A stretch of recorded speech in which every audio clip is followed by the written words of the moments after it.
Bref. Elle aime bien grouger, ma femme. C'est moins de bonbons, plus de légumes. Quel bonheur lorsqu'on est joueur de foot à Brest. 43e minute, leur cœur est énorme. Camara, oh la talonnade, oh la but, oh le magnifique but, la Camara, Georges. Francis Perra, ça tourne. Brestois, brestoise, comme les joueurs il y a quelques semaines, Brestonner décide de siffler la fin de la saison. Bienvenue pour ce 142e épisode de votre podcast préféré où je suis rejoint bien sûr par Fanche, par Yann. Comment allez-vous messieurs? Salut Quentin, salut Yann et bonjour à tous les gens qui nous écoutent. Bah écoute, ça va. Un peu hâte que cette saison se termine. Je suis également dans la valise, enfin dans la valise, dans le sac, parce que demain c'est le départ pour Paris pour aller voir nos chers joueurs rouges et blancs au Parc des Princes. Il y a des courageux. Yann, tu y seras aussi d'ailleurs, Et mais oui, après c'est à domicile. presque à domicile, mais quand même 1 heure de route, c'est beaucoup, je le trouve. Je les ferai quand même, j'allais dire avec plaisir, mais non, pas avec plaisir. Je serais quand même très content de croiser des gens que j'ai pas vus depuis un certain temps et puis si vous, auditeurs, vous passez au Parc des Princes, n'hésitez pas à nous faire signe, hein. Mais comme on Tiens, dit, d'ailleurs, messieurs, c'est pas l'important, ce n'est pas la destination, c'est le voyage. On va faire le bilan de la saison, hein, comme je l'ai dit, si les joueurs ont sifflé la fin de saison il y a déjà quelques semaines. Nous, on le fait voilà, 2 semaines, 10 jours avant l'officialisation de cette fin de saison. Une fin de saison en roue libre totale, hein, pour, le Stade brestois, pour notre plus grand désarroi. Hem, 1 question d'entrée de jeu, comment est-ce que vous avez vécu la saison, vous, personnellement, de votre côté? Heu, je pense qu'il y a 2 lectures qui, se détachent. Une, oui, on est maintenu, l'autre, c'était quand même pas jojo. Bah, de mon côté, ça fait plusieurs semaines que je le dis, en Ligue 1 cette saison, je prends beaucoup plus de plaisir et beaucoup plus de sensations à suivre la JOCR, qui n'est pas un club que j'apprécie particulièrement, que le Stade brestois. Et pourtant, Auxerre va peut-être descendre. Je pourrais argumenter plus après, hein, mais ça dit quelque chose du caractère totalement insipide de la saison qu'on vit. Alors certes, on est maintenu, mais déjà, il faut voir comment se finit cette saison et surtout, je sais que c'est difficile à entendre, ça fait très romantique, mais dans le football, il y a aussi des émotions, des sensations et on n'en a presque pas eu cette saison. C'est quand même extrêmement triste et problématique. ouais, je rejoins Yann sur ce qu'il dit. C'est vrai que la saison souffre de la comparaison des deux précédentes, je pense, de la saison où on finit troisième et ensuite évidemment celle où on joue la Ligue des Champions, qui ont été deux saisons absolument dingues niveau émotion justement et images qu'on va garder et de souvenirs qu'on va avoir en tête pour toute notre vie de supporter. Cette saison 2025-2026, c'est vrai que j'ai pas beaucoup d'images en tête, j'ai pas de moments très forts, j'ai pas de match particulièrement où je suis ressorti en me disant: «Ah, c'était un super match, c'était un top match». Même les matchs qu'on aurait pu avoir des super souvenirs comme Lens, bah, c'est gâché par une deuxième mi-temps qui vient ruiner un petit peu tout ce qu'on a vu. Bon, c'est pas une saison catastrophique non plus parce que quand on est Brest et qu'on arrive à maintenir, aussitôt dans la saison, sportivement, je dirais que c'est une demi-réussite. Ceci étant, il faut j'essaye de voir un petit peu plus que ça. C'est vrai que comptablement, on a pris les points. Il faut voir la manière, il faut voir les émotions que les joueurs ont pu, donner à leur public. Je pense que cette année, le compte n'y est pas vraiment si on regarde ce côté-là. Donc Brest est actuellement, 12e, finira au pire à la 14e place. D'un point de vue comptable, c'est plutôt pas mal, hein, on a actuellement 38 points en 31 matchs avec 41 buts, marqués pour 51 encaissés. 10 victoires, hein, mine de rien. C'est vrai qu'on se demande là, avec de notre point de vue à la fin en fin de saison, où elles sont apparues. C'est vrai que quand on regarde le calendrier, on a pas mal de séries, qu'elles soient mauvaises ou bonnes, avec, 4 matchs sans victoire pour ouvrir la saison, puis 2 victoires, puis 6 matchs sans victoire, puis 3 victoires et ça a continué jusqu'à cette fin de saison où on est actuellement sur une série, triste de 6 matchs sans victoire. Après y avoir cru, hein, finalement, parce que, bon, il y a eu cette série aussi, post-janvier où on s'est cru un peu arrivé. Heu, mais c'est vrai qu'on en avait parlé, mais mais on a senti quand même une certaine limite dans la qualité des joueurs, sur le terrain cette saison et ça s'est ressenti à la fois individuellement, mais aussi collectivement parce que, bah, tu le disais, on n'a pas brillé Yann et il y a très peu de moments forts et même de moments, où on s'est dit: Brest, c'est pas mal cette année. C'est pas mal et on n'a jamais réussi à trouver une identité de jeu, on n'a jamais réussi à aligner les bonnes prestations sur plusieurs matchs consécutifs. C'était, une saison en dents de scie, une saison avec beaucoup d'inconstance, à la fois, dans les joueurs, hein. Il y a pareil, on se disait ça en avant-propos. On doit actuellement, voter pour le joueur de la saison. Lequel ça serait pour vous et pourquoi? Franche, on a parlé de Ludovic Ajorc, mais même lui n'a pas été non plus ultra constant, ultra décisif, ultra bon sur l'ensemble de la saison, hein. Ouais, c'est vrai que retirer un joueur comme ça de l'effectif pour en faire le meilleur joueur de la saison, c'est un petit peu compliqué. Autant les saisons précédentes, c'était facile d'en tirer même 3, 4, souvent un Pierre Lesmelou, un Marco Bizotte. Il y avait naturellement un Mady Camara qui rentrait dans la discussion. Là, on a un effectif qui semble un petit peu moyen partout. On a eu du mal à trouver une équipe type avec de la rotation défensivement notamment. Je pense que Yann donnera des chiffres tout à l'heure sur le nombre de buts encaissés aussi cette saison qui laisse penser qu'on n'a jamais réussi à trouver une solidité, qui pouvait faire aussi qu'on pouvait se retrouver derrière cette équipe. C'est une équipe qui était très friable, qui a pris beaucoup, beaucoup de buts et parfois même des raclées et à des moments, on avait presque envie de en tant que supporter, pas de baisser les bras, mais de se dire: «Bon mince, on est encore parti pour une après-midi ou pour une soirée un peu calvaire». Voilà, je sais pas trop qui incarne le Stade Brestois aujourd'hui. Pendant longtemps, c'était Éric Roy et même lui, en conférence de presse, dans ses propos, j'ai la sensation qu'il est déjà la tête à la saison prochaine. En tout cas, j'espère il sera avec nous, mais j'ai pas l'impression qu'il ait trouvé les ressorts nécessaires, les ressorts mentaux notamment, pour, que l'intégralité de son effectif se sente concernée. D'ailleurs, il a dit lui-même, hein, certains joueurs sont peut-être déjà en vacances depuis le maintien. Pour moi, c'est pas normal. C'est pas normal même si le maintien était l'objectif initial. On a bien vu justement lors de la saison où on termine troisième que cette équipe était une équipe de compétiteurs, elle voulait toujours plus. J'ai pas fondamentalement la sensation que l'équipe que l'on voit tous les week-ends aujourd'hui soit composée uniquement de compétiteurs. Il y en a certainement, hein, dans l'équipe quand je vois Brendan Chardonnay qui donne tout et qui s'agace après chaque défaite encore aujourd'hui. Je me dis qu'avec plus de joueurs avec cette mentalité-là, peut-être qu'on serait allé un petit peu plus loin que ce qu'on est en train de voir en ce moment. Parce qu'il y a plein de choses à dire sur l'effectif. La première, effectivement, difficile d'identifier le joueur de la saison parce que c'est triste, mais il y a eu aucune révélation cette saison. Éventuellement Daouda Guindo. Sinon, tout le monde était au niveau auquel on l'attendait au mieux. On a beaucoup de joueurs qui ont un peu sous-performé.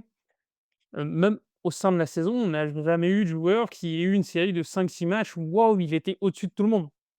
Ça a été morne complètement sur le plan individuel. Il y a personne qui s'est dégagé, qui est surperformé, personne qui donnait un supplément d'énergie, d'âme qu'on pouvait attendre et là-dessus, peut-être qu'on en reparlera plus tard, mais pour moi, le mercato, c'est un échec complet. Toutes les recrues qui sont arrivées ici cet été, c'est pas ça, sauf Joris Chotard qui je sais que Jean Pise, qui nous écoute, partage un peu cet avis. Bah, Joris Chotard, il est bien quand c'est ton joueur de rotation, quand c'est ton milieu un peu moyen. Joris Chotard comme patron de ton milieu, c'est assez éloquent sur l'état de ton effectif global.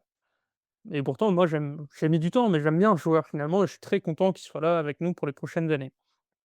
Ça, c'est le premier point et le deuxième point pour revenir un peu sur, je vais quasiment paraphraser Fanch, mais cette saison sur les 10 victoires, je crois pas qu'il y ait un seul match où je sois sorti avec en premier réflexe de me dire: «Qu'est-ce qu'on a été bon?»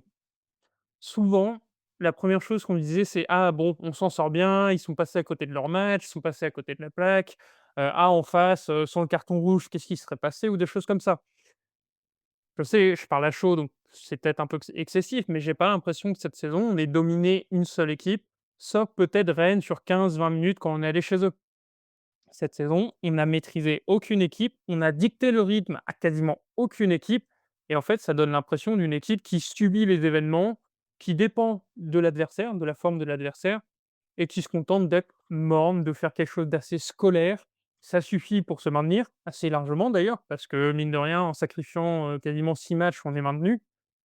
Mais c'est chiant, ça fait une saison finalement sans moment fort, une saison qui est un peu cousue de fil blanc. où tout est attendu. Les matchs où on s'attendait à prendre une raclée, on a pris une raclée.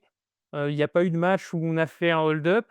Il y a pas eu de match où au contraire on sort très frustré parce que le gardien a fait le match de sa vie, sauf peut-être Nantes au match aller. Mais finalement, c'était une saison extrêmement convenue et quand tu ressors des matchs, souvent, c'est dur de retirer quelque chose à dire. Et moi, je pense que ça aurait pas été un problème d'avoir une saison convenue dans les résultats si on en avait profité pour justement préparer la suite en faisant intégrant des jeunes, en voyant de nouveaux visages, en se disant: «Bon, de toute façon, cette saison, c'est pas grave. On sait qu'il y aura des hauts, il y aura des bas». C'est, la logique d'un Stade brestois qui est en train de préparer la saison prochaine. C'est pas du tout l'idée que j'ai. Pour moi, la saison va se terminer et en juillet, août, il va falloir à nouveau tout reconstruire avec un chantier qui on en a déjà parlé dans le dernier épisode qui s'annonce assez dantesque. Ça m'embête aussi de voir qu'on n'a pas été capable de profiter de ce maintien acquis très tôt parce que globalement, si on reprend un petit peu les résultats, on peut dire que le maintien, il est acquis globalement depuis la victoire à Metz le 1er mars, 2026, donc ça fait bientôt, 2 mois, presque 2 mois et demi. Et depuis bah, moi j'ai rien vu de Stade Brestois. J'ai l'impression de voir, enfin une métaphore un petit peu peut-être des formations professionnelles, mais de voir un élève qui sait qu'il passe en classe supérieure, qui sait qu'il a fait 2 bons premiers trimestres et le troisième trimestre, bah, il se laisse aller. De toute façon, il sait très bien qu'il va pas redoubler. Donc bon, il vient, il est là, mais pour autant, il fait pas les efforts. Bah, c'est un petit peu problématique à mon sens. Et en plus, ça n'a l'air de déranger personne. Là, je sais qu'on va passer pour les mecs un peu chiants qui râlent énormément, mais vraiment, en dehors d'Éric Roy ces dernières semaines, t'as pas l'impression que ça dérange grand monde au stade de finir la saison comme ça sur un rythme de relégable en ayant pris, 2 points en 6 matchs, en étant la troisième pire défense du championnat. Vraiment, on s'arrête un peu au discours. Voilà, on est maintenu. Il y a 2 ans, on était en Ligue des champions. L'an dernier, on a fait une belle saison. Point. Il y a rien à regarder. Pour circuler, on se retrouvera en août et ça me dérange profondément. Ouais, d'ailleurs, c'est un commentaire qu'on avait eu, la saison dernière. Alors la saison dernière était pas, enfin la fin de saison dernière était pas aussi catastrophique que celle qu'on vit actuellement puisque, bah, au-delà de la défaite en fin de saison à Nice, 6-0, hein, quand même, mine de rien. On avait aussi, les 2 matchs avant, alors on avait battu Montpellier qui était, à la ramasse complet, mais aussi Lille, juste avant, et ça suivait des défaites contre Marseille et Lens. Donc elle est pas aussi mauvaise, mais c'est vrai qu'on retrouve un peu ce sentiment où post-Dunkerque, il y avait eu ce sentiment de lassitude après une longue saison, et finalement cette saison, on n'a jamais eu cette dynamique qui a été lancée, et on a l'impression que cette saison 2025-2026 suit un peu ce syndrome post-Dunkerque où il y a un sentiment de lassitude globale, que ce soit, chez les joueurs et même chez les supporters, hein, bah, c'est vrai que même nous de notre côté, on a beau être, supporters, du Stade brestois, à la vie, à la mort, c'est vrai qu'on a aussi des émotions et on en ressent moins pour notre club que d'autres saisons, et ça signifie, je pense, un un vrai fin de cycle sur cette fin de saison, avec évidemment le départ de Grégory Lorenzi, et on espère que, il y a déjà un successeur et qu'il est en train déjà de plancher sur le mercato parce que, je parlais de lassitude, mais on sent aussi chez les joueurs des individus qui ont tout vécu avec Brest, les Magnetti, les Del Castillo, ça fait plusieurs saisons qu'ils sont là. Je peux comprendre aussi qu'il y a un petit souci de motivation parce qu'ils ont vécu la Ligue des champions et que, c'est difficile d'aller se battre ensuite à Auxerre, au Havre pour aller glaner ses points. Mais malheureusement, en tant que Stade brestois, c'est aussi le quotidien. Donc c'est malgré tout important de savoir, que c'est ces points qui qui vont te maintenir. Malheureusement, a priori, à court terme, c'est toujours l'objectif du club, se maintenir, saison après saison.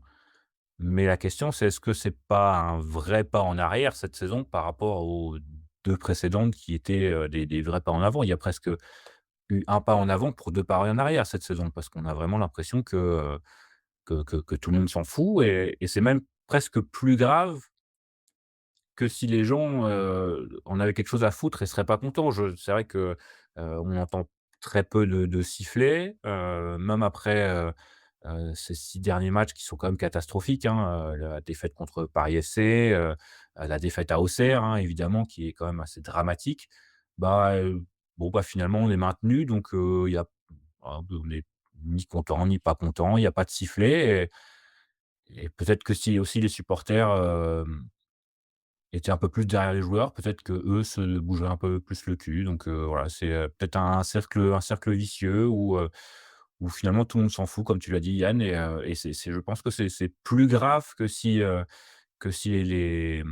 les gens, étaient pas contents, sifflaient au stade, alors pas jusqu'aux insultes, hein. Moi, je suis pas pour les insultes, naturellement, mais voilà, des gestes ou des humeurs un peu des supporters envers les joueurs parce que malgré tout, ça fait maintenant 7 ans que Brest est en Ligue 1. Je pense qu'il y a une exigence à avoir au quotidien quand ça fait, 7 ans que tu es en 1re division et personnellement, j'ai presque l'impression que c'est une mentalité de promu qu'on a toujours là.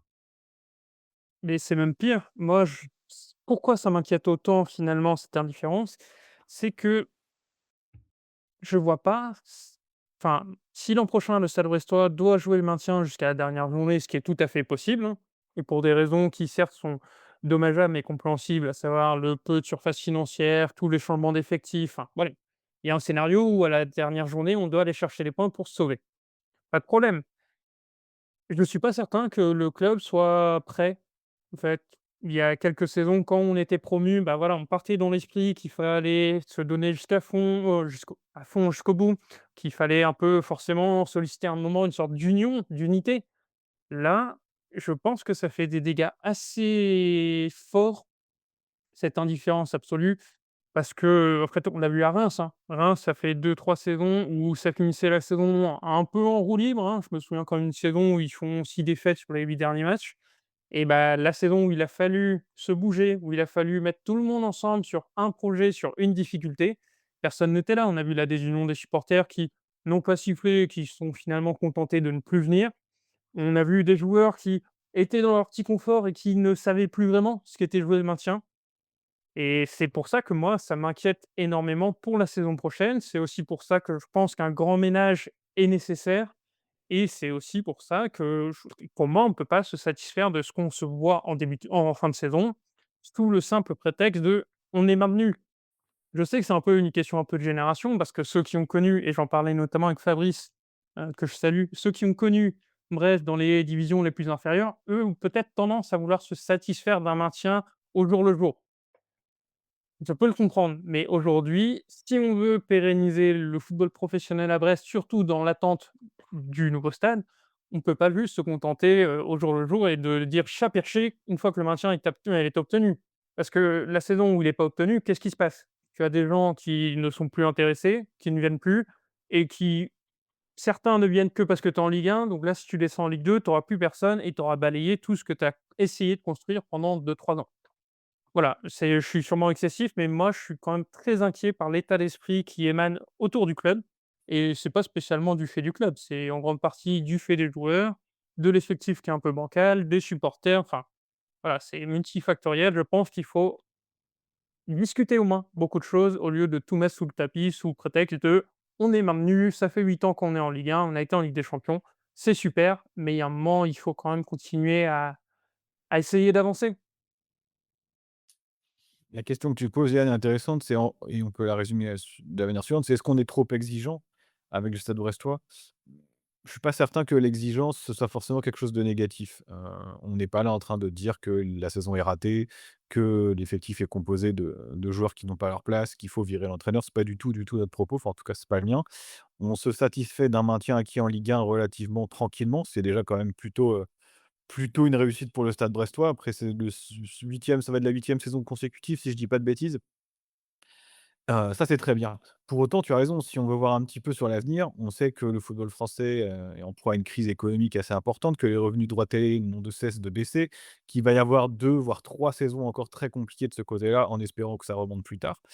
Et il faut donc trouver, à mon sens, une ligne directrice, un projet, rentamer un projet de, je sais pas, 3 4 ans, avoir quelque chose, en vue, plutôt que de rester, comme tu le dis très bien, hein, un peu à l'aveuglette en se disant: «Bon, bah, on va voir jusqu'à la saison prochaine, on se maintient, puis on réessaiera l'été prochain de reconstruire une équipe pour se maintenir». J'ai la sensation que c'est ça un petit peu le projet actuel. dans mon esprit, j'aimerais qu'on bâtisse un petit peu plus, notamment autour de la formation, qui est assez lacunaire, depuis des années, hein, parce que finalement, il y a personne qui sort du centre de formation. Là, on a vu, le jeune Raphaël Le Guen qui avait été titularisé pour la première fois contre le PFC. J'ai envie de dire enfin, je pense que quand tu as 2 joueurs qui sont en prêt et tu sais très bien que tu les garderas pas la saison prochaine, pour moi, il aurait déjà dû depuis 3, 4, 5 matchs entrer dans la rotation et faire, avoir des minutes. Ça passe par là, à mon avis, le pour que le Stade Brestois réussisse et performe à l'avenir. On sait aussi d'autant plus qu'aujourd'hui, les revenus d'un club de Ligue 1 sont pour la plupart des revenus issus des transferts. Or, comment est-ce que tu veux gagner de l'argent sur les transferts quand les joueurs ne t'appartiennent pas et ne sont que prêtés? Voilà, donc Stade Brestois doit prendre des risques à mon avis à ce niveau-là. Je préfère même descendre avec une équipe composée de jeunes du centre de formation. Alors évidemment pas à 100, c'est absolument utopique, mais avec quelques jeunes à fort potentiel qui vont éclore et montrer leur talent, qui vont permettre au club de progresser et de bâtir quelque chose de sérieux, plutôt que de se maintenir les années les unes après les autres, tout en sachant qu'on finira par tomber et que voilà, et le jour où on tombera sera beaucoup plus problématique. Donc moi, ce que j'appelle de mes vœux, c'est un vrai projet, une vraie vision, qu'on nous en parle. Le départ de Grégory Lorenzi en ce sens, je pense, c'est une bonne nouvelle dans le sens où on peut redessiner quelque chose pour l'avenir, mais il faut que ce soit quelque chose de cohérent, de clair et de réalisable. Quentin, tu disais, tout à l'heure que, on avait recruté le directeur de centre de formation de Monaco qui voulait faire en quelque sorte, hein, des coups comme faire venir Romain Fèvre ou Ibrahima Diallo chez les jeunes, et je suis d'accord avec toi, c'est pas quelque chose qui semble extrêmement pertinent à Brest, quoi. Il faut plutôt se baser sur les jeunes du coin et bâtir autour de ça. Après, on parlera de la formation, mais je rebondis sur ce que je disais juste avant parce que magie du direct, notification du Telegram qui retranscrit la conférence de presse d'Éric Roy. Et je vais citer Éric Roy, qui, je pense, dit mieux que moi ce que j'ai dit juste avant. Je cite: «Est-ce qu'on n'est pas fautif aussi, nous, au club? Est-ce qu'il y a un élan à l'intérieur du club à partir du moment où tu as atteint un premier objectif, savoir se maintenir? Est-ce qu'il n'y a pas la possibilité de fixer d'autres objectifs, d'amener les joueurs sur autre chose? Aujourd'hui, on a un club qui se satisfait peut-être trop de ce qui lui arrive. Il faut peut-être plus d'ambition». Voilà. Ouais. Moi, je trouve qu'il y a beaucoup de Limite, choses là-dedans. Der Zakarian le disait aussi, à la Der Zakarian, donc de manière moche, mais je trouve qu'Éric Roy a une nouvelle fois raison. c'est ça, c'est un discours qui n'est pas sans rappeler celui de Michel Derzakarian et c'est aussi intéressant que lui s'en rende compte finalement et je pense que lui évidemment il est pas satisfait de ce qu'il voit sur le terrain ces dernières semaines. Maintenant, bon j'imagine qu'il est un peu responsable de aussi, parce que c'est lui qui mène la troupe, hein, finalement donc il a quand même je pense pas de la responsabilité dans ce qui se passe, mais ça passe surtout par les joueurs, et éventuellement aussi par ce qui se passe au-dessus. Est-ce que Grégory Lorenzi, lui aussi, il a un rôle à jouer dans cette fin de saison? Est-ce que lui, il y a 2, 3 semaines, est-ce qu'il est rentré dans le vestiaire, il s'est dit: «Bah, non, c'est pas suffisant les mecs, la fin de saison, c'est la fin de saison. Ce sera le 19 mai ou le 18 mai et jusque-là, bah, et vous avez quand même un devoir professionnel d'être au top niveau et de faire le maximum parce que, même si ça dérange peu les joueurs, d'un point de vue club, tu gagnes plus en étant 10e, 9e qu'en étant 13e. Alors c'est des gains marginaux, mais déjà un sou est un sou, hein, évidemment, pour la présidence. Mais c'est aussi une source de revenus que tu n'auras pas ailleurs puisque, malheureusement actuellement, tu peux pas te permettre de cracher sur, même 2, 3 millions d'euros. Donc, malgré tout, est-ce que quelqu'un comme le président est allé dans le vestiaire un de ces jours pour, dire: «Bah, attendez les mecs, vous vous foutez de moi, vous avez vu ce que vous avez fait contre Auxerre et ça continue, contre le PFC, c'était catastrophique. Va falloir se sortir un peu les doigts du cul parce qu'il reste 3 matchs et vous pouvez peut-être encore être, totalement ridicule en Mondiovision contre le PSG. Donc il va falloir se sortir» et c'est vrai que autant il y a un peu d'indifférence au niveau des supporters, autant on ne sait pas. On ne sait pas trop ce qui se passe à l'intérieur du club et je vous rejoins enfin vraiment sur ce que vous avez vu d'un point de vue exigence. Je rejoins Éric Roy évidemment et par rapport à nous, en tant que supporters, je pense que ce sont les joueurs qui mettent notre niveau d'exigence. On va pas demander aux joueurs de finir européen tous les ans parce qu'on sait qu'ils n'ont pas les capacités, les qualités pour, finir, européen tous les ans. Maintenant, ça fait 7 ans que le Stade Brestois est en Ligue 1.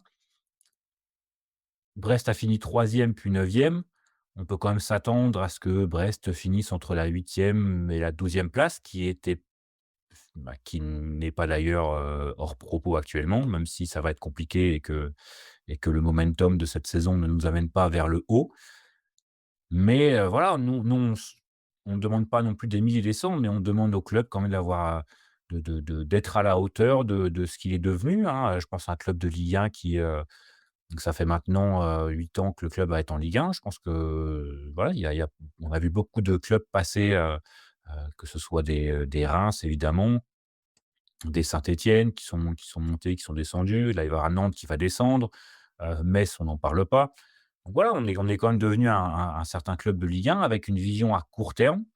Et c'est vrai que même depuis, 2-3 saisons, et cette saison de Ligue des Champions aurait dû servir de levier pour l'avenir, pour essayer de lancer quelque chose, un projet sur le même pas nécessairement long terme, mais moyen terme. Alors on voit, effectivement que la formation se développe parce qu'il y a un bâtiment qui va sortir de terre qui a l'air quand même, plutôt sympathique. Est-ce qu'il va aider le club? On l'espère, au moins, quand les futurs joueurs viendront, visiter le centre de formation, au moins ils verront un truc un peu classe, plutôt que 2-3 Algeco qui se battent en duel. Mais et on on sait à l'intérieur du club aussi qu'il y a certaines personnes qui, n'ont pas compris pourquoi l'été dernier, il n'y a pas eu un cercle vertueux d'enclencher avec de l'investissement direct sur les transferts pour essayer de lancer le club. Et Fanch, ou c'était Yann peut-être, vous l'avez bien dit, mais le mercato a été catastrophique et on se retrouve avec 0 actif dans le club. On en parlait avant de débuter.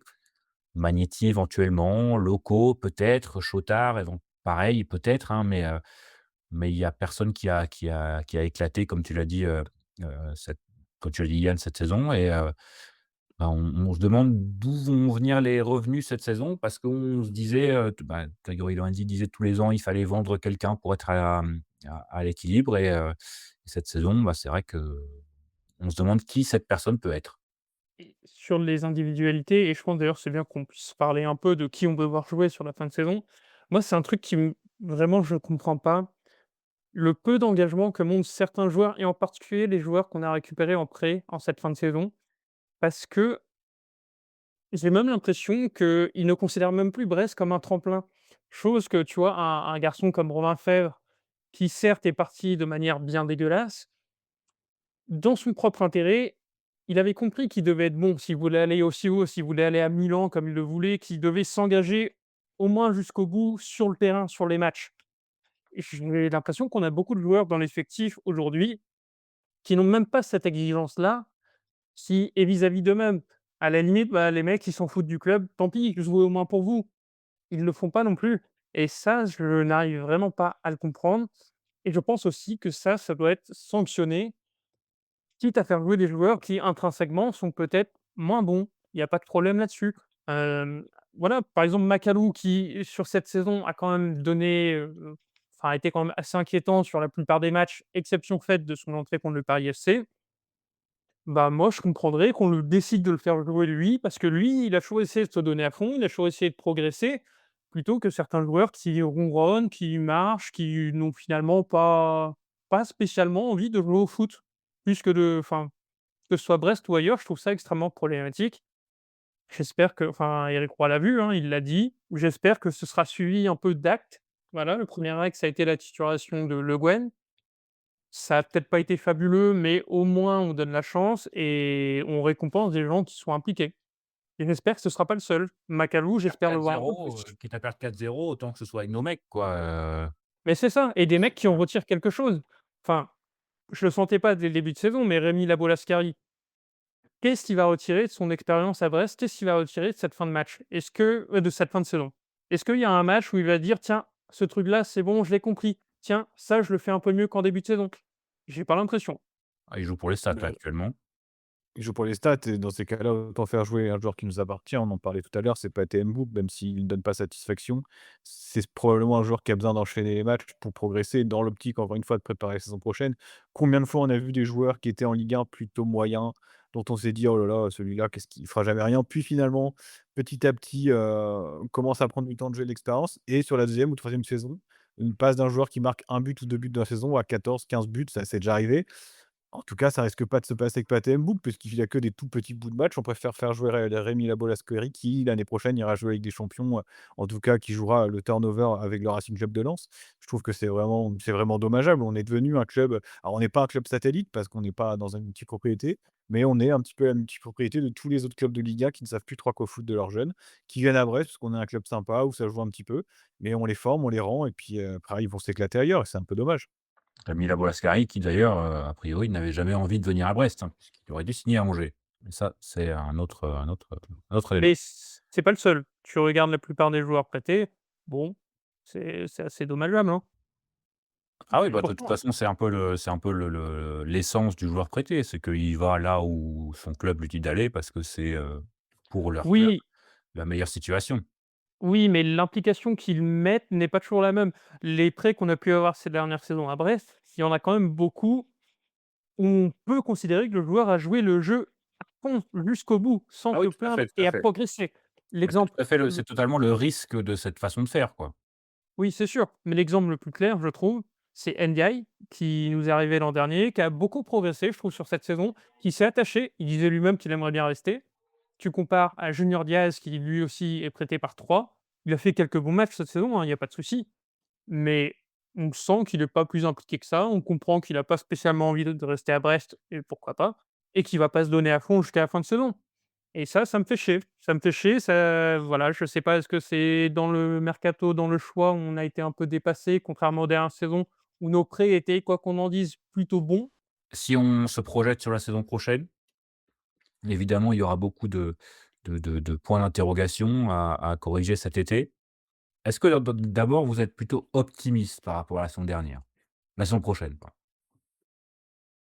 Il y a pas vraiment de raison de l'être. Il y a pas vraiment de raison d'être pessimiste non plus nécessairement, mais on sait que si on Tu vis dans va le moment avoir pré une tu es plutôt intersaison un mec qui vit dans le moment présent, toi? bah, non, mais c'est le truc, c'est qu'on a comme on n'a pas de ligne directrice et qu'on n'a pas de projet qui nous est présenté, on est obligé de faire avec ce qu'on nous donne. C'est-à-dire, un club qui devra encore, au mois de juin et juillet, rebâtir un effectif. Alors même s'il y a quand même des joueurs qui seront là l'année prochaine, hein. Il y a une colonne vertébrale avec, notamment Ludovic Ajorc, avec un milieu de terrain qu'on connaît, des défenseurs, bon, la plupart on les connaît, mais on a bien vu que l'effectif aujourd'hui était insuffisant, notamment défensivement, donc il faut reconstruire. À nouveau avoir des joueurs en espérant qu'ils arrivent avant le 31 août cette fois-ci. Et autant les fois précédentes, on pouvait avoir une certaine forme de confiance parce que Grégory Lorenzi était là et on sait ce qu'il est capable de faire, comme on sait ce qu'il n'est pas capable de faire. Là, en l'occurrence, il y aura personne. En tout cas, au tout début. Moi, j'ai un peu de mal à imaginer qu'il y a quelqu'un qui est là, qui est prêt à venir, remplacer Grégory Lorenzi en ce moment, qui est en train de plancher sur le mercato. J'ai beaucoup, beaucoup de mal à y croire. Pour moi, on va faire aussi beaucoup appel à Eric Roy et à son réseau dès cet été. Alors, pas d'inquiétude particulièrement parce que les hommes qui restent en place semblent être, pour la plupart compétents. Pour autant, je te dis pas, j'ai hâte à la saison prochaine parce que je pense qu'on peut faire un petit truc, on pourrait faire une saison à jouer l'Europe et cetera. Non, pour moi, on jouera une saison pour encore une fois, ne pas descendre. Après, le club est dimensionné comme ça aussi, hein, faut pas se leurrer. Les saisons où on joue avec des champions, on a vu une dans notre vie, il y en aura probablement pas d'autres. Mais en tout cas, peut-être même on pourrait même terminer à une place inférieure à 12e, on pourrait terminer 14e, 15e. Mais si on voyait quelque chose une émotion particulière et si on voyait que cette équipe avait un peu plus d'âme, bah, j'en serais satisfait déjà. Ou même qu'il y a une intention derrière cette équipe. C'est ce que tu disais sur la formation. Finalement, finir un peu plus bas, mais finir avec un projet clair sur plusieurs années, c'est quelque chose qui serait positif. Là, aujourd'hui, et je pense que tu l'as très bien dit, Franche, on n'a pas de ligne directrice. Je pense qu'Éric Roy le dit très régulièrement. S'il est aussi incisif en conférence de presse, c'est parce qu'il attend une orientation, notamment de sa direction, qui est, on le sait, c'est un peu sa méthode de fonctionner, mais qui est très silencieuse, trop silencieuse actuellement. Et moi qui suis pourtant habituellement assez optimiste, la saison prochaine, je ne la sens pas. Parce que au delà du fait qu'on ait besoin de recruter, remplacer tous les gens prêtés, je pense qu'on va avoir aussi un certain nombre de départs. Typiquement, bon, Daouda Guindo, aucune surprise s'il part. Très bien, il aura fait sa saison, merci à lui, bonne continuation. Il aura fait une bonne saison d'ailleurs. Mais même, il y a quelques cadres qui sont un peu en fin de cycle Ligue des Champions. Tu vois, Romain Del Castillo, c'est un de mes joueurs préférés, jamais passé à Brest. Mais il faut quand même reconnaître que tout semble indiquer que voilà, c'est un peu la fin pour lui, qu'il a fait le tour de la chose. Il y a moins de motivation. Même Hugo Magnetti, lui, il a toujours la motivation, mais pareil, on a cette impression qu'il a un peu fait le tour et je serais pas surpris que ces 2-là, par exemple, veuillent partir. Il y aura des gros départs sportifs, mais même dans le vestiaire, sur le plan humain. Ça fait beaucoup, beaucoup de changements à préparer et j'ai très peur sur le fait qu'on ne les prépare pas, juste qu'on les subisse. Donc pour cette raison, moi, je suis assez inquiet. Après, c'est vrai que si lui-même, Éric Roy, fait ses petites piques en conférence de presse parce il attend la ligne directrice, ça, il y a de quoi être inquiet. Si lui n'a pas encore le pitch pour la saison prochaine sur, est-ce qu'il y aura il y a un directeur sportif qui va arriver? Qui? Pourquoi faire? C'est vrai que nous, en tant que supporters, c'est un peu inquiétant. C'est un peu inquiétant et d'ailleurs, Fanch, je voulais te poser une question. Yann, j'imagine que si tu étais à Brest aussi, tu serais abonné au stade. Est-ce que cette carte d'abonné que tu achètes tous les ans, Fanch, est-ce qu'il y a un monde où ça s'arrête cet été? Non, il y aura pas de monde où ça s'arrête cet été parce que c'est vrai que je profite également d'un tarif en étant en tribune Quimper qui est relativement correct et qui fait que bon, si je rate des matchs, c'est pas très problématique. En revanche, c'est vrai que si j'étais abonné en peut-être en Arkea, en Foucault à 400-500 € l'abonnement, je me poserais peut-être la question parce que c'est vrai que cette année, il y a quelques matchs où j'ai eu un peu moins de motivation à m'y rendre. Bon, je dis ça alors que bon, j'ai payé mon train et que je vais au Parc des Princes dans 48 heures. Mais je pense que le Stade brestois arrivé au mois d'août m'aura manqué malgré tout et ce n'est je pense que le symbole et le signal envoyé de dire: «Bah, écoute, moi je j'arrête parce qu'on a vécu 2 ans, une année troisième, une année Ligue des champions. Après 12e, ça me va plus», ça ferait un peu embourgeoisement, je trouve. On sait que malgré tout, le Stade brestois, il reste un petit club de Ligue 1, que c'est notre club, qu'il y aura des hauts et des bas et je pense même, tu vois, si on était descendu en Ligue 2, j'aurais gardé ma carte d'abonné. Non, non, je continue, je reprends ma place et vous? Non, je suis d'accord, avec Franch, si j'avais été à Brest, c'était pareil. L'abonnement, je le corrèle pas aux résultats sportifs ou même à l'orientation. Par contre, il y a certains Non, mais là, week-ends. justement, c'est ce qu'on disait. Là, ça va Ouais, plus loin que le résultat sportif. ouais, ouais, non, mais même sur le manque d'orientation. Tu vois, pour moi, l'abonnement, ça reste quand même le lien indéfectible. Peu importe ce qui se passe, on y sera. Mais l'abonnement, c'est le principe. Maintenant, il y a certains week-ends, même cette saison, hein, tu priorises pas forcément le fait de voir le Stade brestois. C'était le cas il y a plusieurs saisons, même avant qu'on joue avec des champions, quand on jouait le maintien, le samedi soir ou le vendredi soir ou dimanche soir, peu importe, je mes copains, ma famille pouvaient me proposer ce qu'ils voulaient. Là, c'était: «Non, ce soir, il y a Brest qui joue» ou alors c'est: «OK, on va dans un bar, mais il faut qu'il y ait les télés avec un match de Brest». C'est moins le cas et je pense que c'est moins le cas pour beaucoup de monde. Il y a un métrique qui le montre très bien, bah, en fait, c'est l'affluence au stade. On est passé de je ne sais combien de matchs à guichet fermé, série qui, il me semble, mais ça à vérifier, avait commencé avant que Brest ne soit en train de jouer le haut du championnat et qui là a pris fin et on voit quand même de plus en plus de places sur la boutique, enfin sur la billetterie de revente, de plus en plus de places qui ne trouvent pas preneur. Donc voilà, je pense que on parlait d'indifférence, c'est ça. Les gens préfèrent ne pas venir et faire autre chose de leur journée que venir exprimer un mécontentement. C'est quand même mauvais signe. Malgré tout, c'est vrai que tu en parlais, Fanch, nous, on est des supporters, c'est vrai qu'ils sont, plutôt assidus. Maintenant, et que comme l'écrasante majorité des abonnés d'ailleurs, mais c'est vrai que nous, en tant qu'abonnés en tribune derrière les buts, on ne paye pas le même prix, on n'a pas non plus d'enfants. Heu, donc est-ce que le fait de toucher finalement au portefeuille et de réduire encore les recettes liées aux places, ce serait pas aussi un quelque chose de fort de la part des supporters brestois, d'une façon d'exprimer son mécontentement par rapport à la situation du club et surtout, la direction dans lequel prend le club et c'est vrai que malgré tout, quand je le dis, heu, il y a cette partie de moi aussi qui se dit: «Bah, mine de rien, voilà, ça va faire 8 ans qu'on va être en Ligue 1». La saison, elle est pas mauvaise, d'un point de vue comptable, d'un point de vue, résultat. Mais malgré tout, tu sens que, sans aller à l'extrême de ce qu'on a vécu vers la fin, entre 2012-2013, voilà, tout ce que où ça sentait, laisser passer en termes du Stade brestois. On sent quand même qu'on est géré un peu mieux par des personnes un peu plus compétentes, mais malgré tout, on se demande si c'est pas, le destin qui nous attend la saison prochaine. Ouais, je trouve que c'est un peu dur de comparer les 2 périodes parce que j'ai vraiment la sensation qu'on n'est pas enfin, c'est pas le même club, c'est pas les mêmes personnes aux manettes, c'est pas les mêmes compétences et que le club est moins parasité par est pas parasité par les mêmes problèmes. Faudrait pas non plus oublier, alors c'est facile, certains vont dire et je l'ai lu sur Twitter, hein, qu'on était des supporters trop gentils, qu'on vivait dans le passé, que la Ligue des champions ne devait pas Les gens disent. tout nous faire tout nous faire oublier, aujourd'hui. Malgré tout, cette Ligue des champions, on a été très heureux de la vivre et c'est aussi grâce aux qui sont en place aujourd'hui et je trouve que ce serait très facile de cracher dans la soupe maintenant que ça va un petit peu moins bien et que c'est même pas encore la catastrophe. Qu'est-ce qu'on dira si, l'année prochaine à la même époque, on est, 17e avec, 22 points?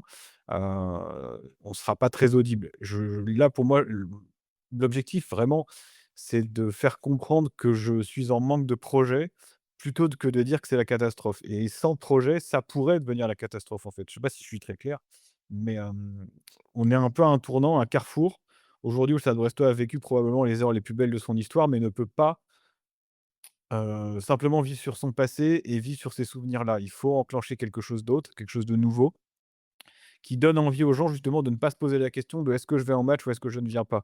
Oui, je viens en match, pourquoi? Parce que je sais ce que je vais voir. Je vais voir une équipe qui donne tout.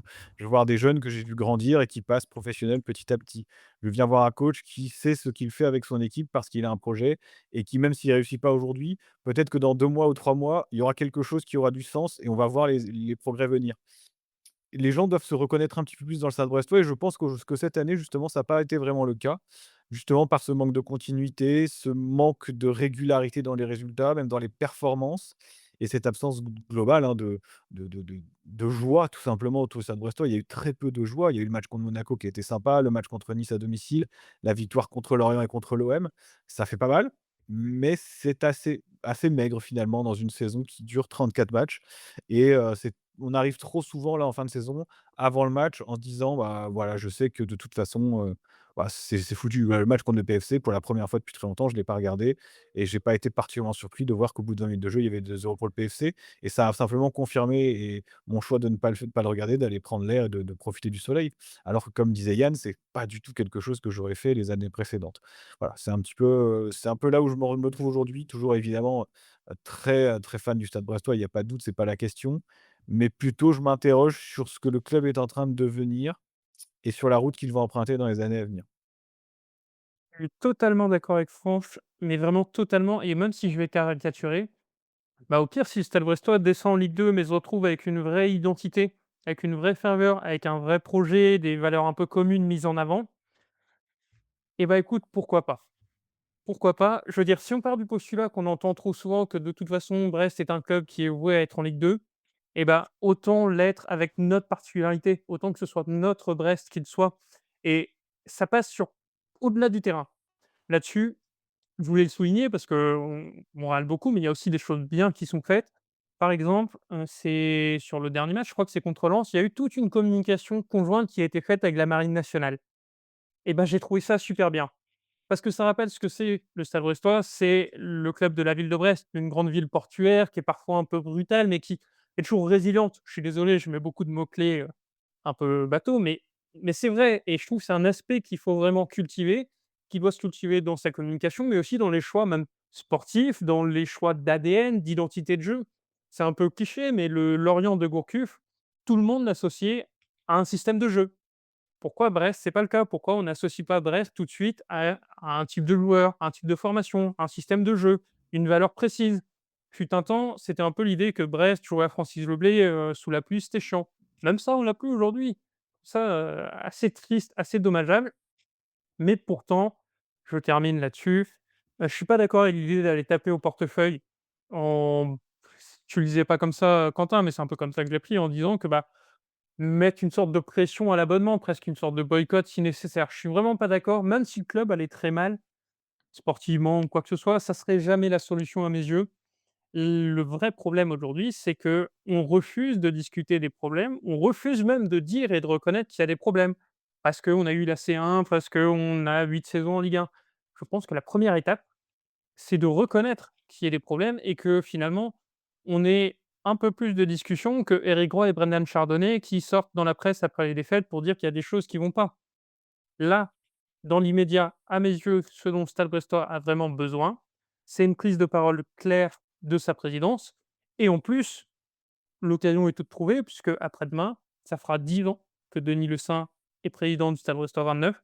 10 très belles années, sûrement les plus belles, mais c'est aussi l'occasion de donner des orientations sur la suite. Et on parlait tout à l'heure des jeunes et du vivier qu'il y a autour du bassin brestois et de manière plus générale, en Bretagne. Là, en même temps qu'on enregistre, on a l'information comme quoi Brighton et Newcastle sont sur Ewen Jawen, le gardien de Dunkerque, enfin de Reims pardon, qui était prêté à Dunkerque l'année dernière, dont on sait qu'il est, supporter du Stade brestois, d'ailleurs, follower de Brestonner si je me trompe pas.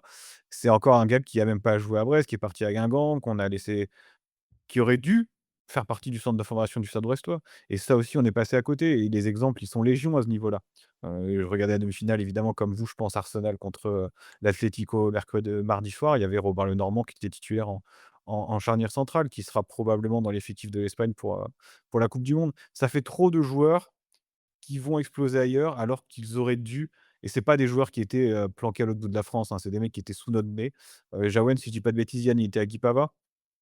Ça m'embête un petit peu de voir que tous ces coups-là, on passe à côté. Vraiment, là, j'aimerais un jour qu'on fasse un épisode et qu'on s'intéresse vraiment sur la réussite de la formation ou l'échec de la formation plutôt à Brest. Parce que sans vouloir taper sur personne, essayer de comprendre pourquoi ça marche pas, pourquoi est-ce qu'on loupe énormément de profils, quoi. C'est dommage. Tu en plus dans une époque où, on a besoin d'argent pour se maintenir en vie, bah, c'est le Stade de Reims qui va toucher entre 15 et 20 millions d'euros pour Ewen Jawen, le gars de Kipava. Non, moi ça m'énerve par exemple. Ça m'énerve.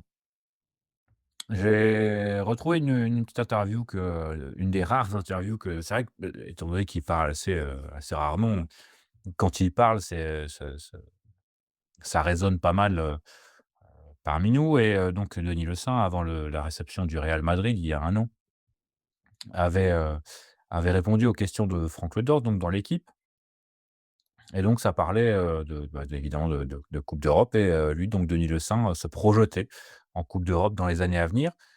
Donc j'imagine que Denis Le Saint a quand même beaucoup d'ambition pour son club, hein. Le titre de l'article, c'est, «Je veux faire de Brest un grand club». Heu, il a réussi en handball. C'est vrai que le BBH a quand même, certaines, a beaucoup de succès depuis que Denis Le Saint et son frère Gérard, ont pris le club, du handball. Maintenant, c'est évidemment beaucoup plus facile de le faire dans le handball féminin où il y a moins d'argent et dès que tu investis un peu plus, c'est plus facile, mais néanmoins, il faut le faire. Donc est-ce que Denis, malgré tout, a l'expérience dans le monde professionnel du football, de faire d'un petit club un grand? Je suis pas sûr, mais en tout cas, il a l'ambition, il a envie de bien faire. Donc maintenant, il y a plus qu'à voir ça et je ne sais pas si, messieurs, ça vous étonnerait, vous, de ne pas avoir une sorte d'interview, même dans les mé que ce soit sur le site internet ou dans les médias locaux de Denis Lessening sur un bilan de ces 10 ans? Je vais commencer en répondant à ta question. Oui, ça m'étonnerait. Je suis quasiment sûr que c'est prévu. J'espère qu'une grande partie de cette interview sera dédiée au bilan, qui est objectivement excellent sur plein de points et où on pourra revenir ensemble dessus, mais qu'il y aura une partie sur la suite. Et je vais juste réagir à la formule: «Je veux faire de Brest un grand club». Moi, si Alors j'imagine que ce que tu vas dire, c'est que un grand club, ce n'est pas uniquement dans les résultats. non, non, non, c'est pas ça. Non? C'est qu'à D'accord. titre personnel, je j'aspire pas spécialement à faire de Brest un grand club. Je veux juste que Brest soit un club particulier. Que finalement, lorsque d'autres supporters viennent m'interroger sur: «Tiens, comment ça se passe à Brest? Pourquoi tu supportes le Stade brestois?» et j'ai autre chose à leur dire que: «Bah, c'est parce que c'est de famille, parce que je viens de là». Je veux que Brest soit un club différent. On peut être un club différent en Ligue 2, on peut être un club différent en jouant le maintien chaque saison, on peut être un club différent en étant en Europe, peu importe. Mais j'ai vraiment peur qu'aujourd'hui, Brest, petit à petit, se noient, perdent un peu toute identité et ça, c'est un vrai sujet d'angoisse qui est finalement un peu décorrélé des résultats sportifs, quoique pas tant que ça. Est-ce que via son propriétaire, Brest n'est pas déjà un club un peu différent? Si, tout à fait, mais est-ce que c'est suffisant? Je ne sais pas. Je me permets de vous rappeler également qu'après l'interview de Denis Le Saint dans lequel il disait que Quentin, tu viens de parler, où il disait vouloir de faire de Brest un grand club, 3 semaines plus tard, il y a Gérard qui voulait lancer sa tombola en disant qu'on n'avait plus un rond. Donc, qui croire, qui écouter? C'est un peu problématique, c'est ce double discours. D'un côté, tu en as un qui veut, truster les places, les plus hautes du championnat et là, je suis d'accord avec Yann, c'est pas forcément ce qu'on demande quand on est Brest. Je pense que la Ligue des champions, on n'a pas vocation à la rejouer tous les ans et même la coupe d'Europe, on n'a pas forcément vocation à la rejouer tous les ans. En revanche, qu'on se donne les moyens de pouvoir à nouveau vivre ce genre d'émotion, ça me semble important. Mais, on a été un peu douché dans nos espoirs quand on a vu ce que Gérard Lessin disait justement sur l'état des finances du club. J'ai pas vraiment l'impression que j'ai un peu peur qu'ils aient pas vraiment de vision sportive, qu'ils aient une vision très juste de la manière dont tu gères une entreprise. Ça évidemment, j'en ai aucun doute et j'ai certainement aucune leçon à leur donner parce que bon, ils font ça parfaitement bien j'imagine, dans leurs affaires. En revanche, un club de foot, on l'a déjà dit ici, ça se gère pas simplement comme une entreprise classique. Il faut aussi avoir une vision un petit peu plus long terme. Il faut également avoir cette idée de prise de risque, notamment sur le mercato par moment et bah, finalement, c'est quelque chose qui nous manque beaucoup aujourd'hui. Est-ce que vous préféreriez que Brest prenne des risques quitte à descendre ou qu'on reste, en mode survie, en restant en Ligue 1 entre la 10 et 16e 15e place pendant encore, 3-4 ans? C'est marrant parce que j'ai eu exactement le même débat avec Fabrice, que je salue une nouvelle fois, 2 fois en un épisode. Mais en fait, pour moi, ce dilemme, il n'existe pas. Parce que le modèle actuel qui fait qu'on survit en mélangeant 2 bouts de bois autant qu'on peut, ça tiendra pas. Pour moi, c'est soit descendre en Est-ce que ça tient pas déjà depuis 7-8 ans? oui, mais là, tu es dans un cadre économique général qui est très négatif. Je t'ai déjà dit dans le dernier épisode, tu as de plus en plus de concurrents forts qui montent, forts parce qu'appuyés financièrement, forts parce qu'ils ont des infrastructures.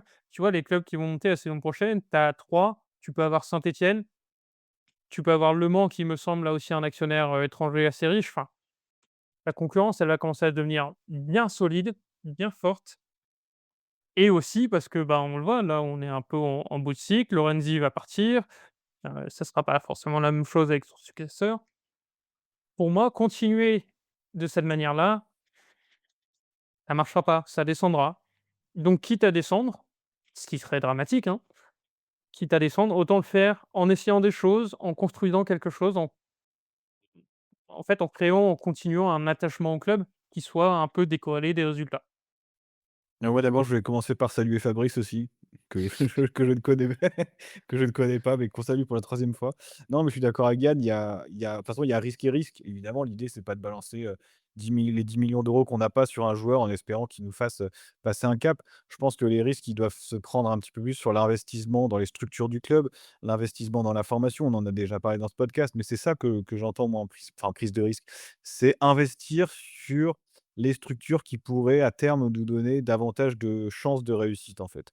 Heu, En ayant un club qui est mieux structuré, en ayant des stades des terrains d'entraînement qui soient de meilleure qualité, en ayant des infrastructures pour les jeunes et pour parfaire leur développement. Tout ça, ça me semble intéressant et du reste, depuis le début de la présidence de Denis Le Saint, on a vu beaucoup d'évolutions positives à ce niveau-là. Donc on ne peut pas dire qu'ils n'ont rien fait, ce serait vraiment ce serait mentir. Ceci étant, il faudrait que ça continue et le projet du nouveau stade évidemment et l'alpha et l'oméga peut-être de la suite de l'histoire du club, hein. Je ne sais pas exactement aujourd'hui là, le 8 mai, où est-ce qu'on en est? Parce que finalement on n'entend plus trop parler.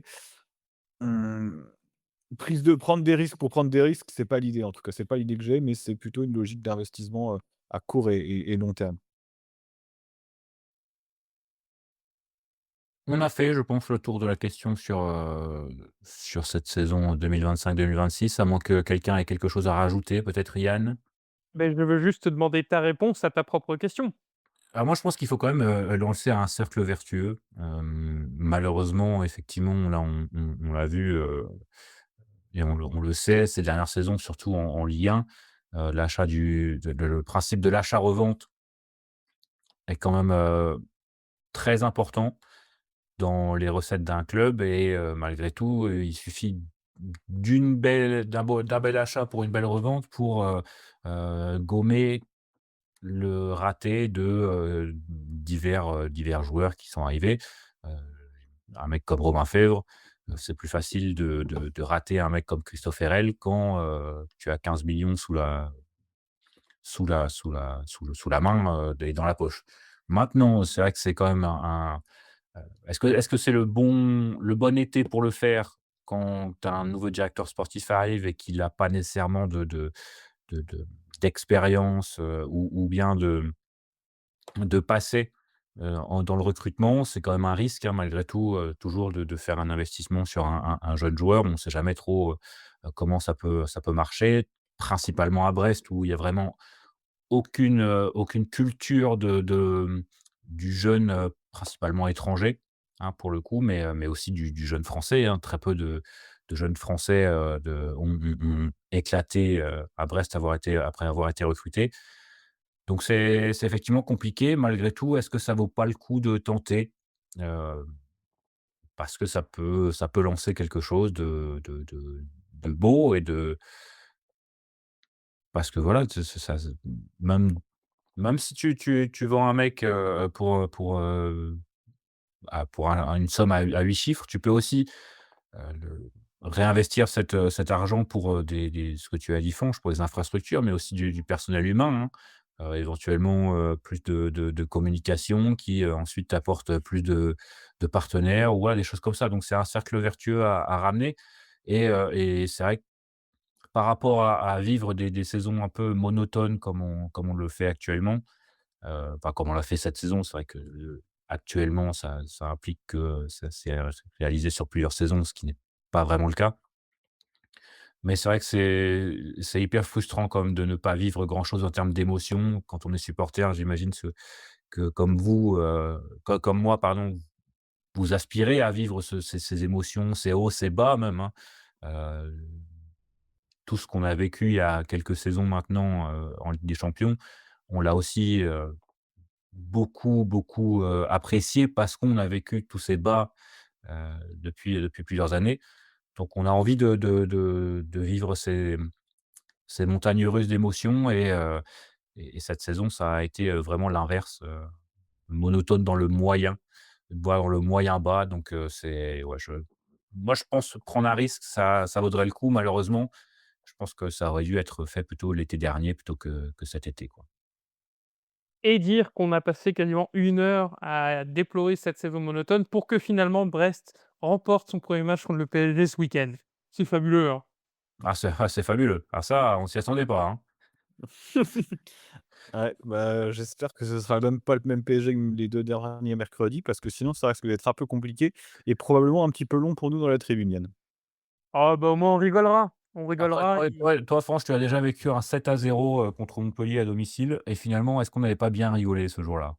Mais si on a fait le Mmh, tour, je crois, hein, sur ce tout bilan à fait. de saison, qui était pas vraiment un bilan sportif, hein. On était plutôt sur un bilan, général de notre, de ce qu'on a pensé, autour de cette saison. Heu, parce que sur le terrain, voilà, on n'a pas vraiment vibré, hein, donc c'était un peu un résumé de la saison et de ce qu'on a dit au fur et à mesure des podcasts, mais dans un seul podcast et je pense que c'était, relativement intéressant. N'hésitez pas aussi à nous donner, pardon, votre avis, hein, sur cette saison. Est-ce que vous pensez comme nous? Est-ce qu'on est trop dur? Est-ce que, ou pas assez? C'est intéressant aussi de recueillir, vos avis. Vivement la fin de saison, vivement la saison prochaine aussi malgré tout. Comme tu l'as dit Fonch, je pense qu'en début août, on aura hâte de retrouver, notre belle équipe, de joueurs qui voilà, j'imagine qu'il y aura des joueurs sur le terrain, qui porteront le maillot du Stade brestois. On ne sait pas trop lesquels pour l'instant, mais on a hâte de les découvrir et de vivre cette intersaison qui va nous faire du bien et d'ici là, bien sûr, il y aura, le bilan des 10 ans, les présentations de diverses recrues, parce qu'il devrait y en avoir, en tout cas on l'espère. Et bien sûr d'autres épisodes, dont on va discuter. Si jamais vous avez des demandes aussi, des envies, bien sûr on est toujours à l'écoute de notre communauté. Mais pour l'instant, on va vous dire à la prochaine. Bonne fin de saison à tous et bon déplacement Yann, Fonch. Et malgré tout, bien sûr. Allez Brest! Allez Brest, Tenavo. Allez Brest!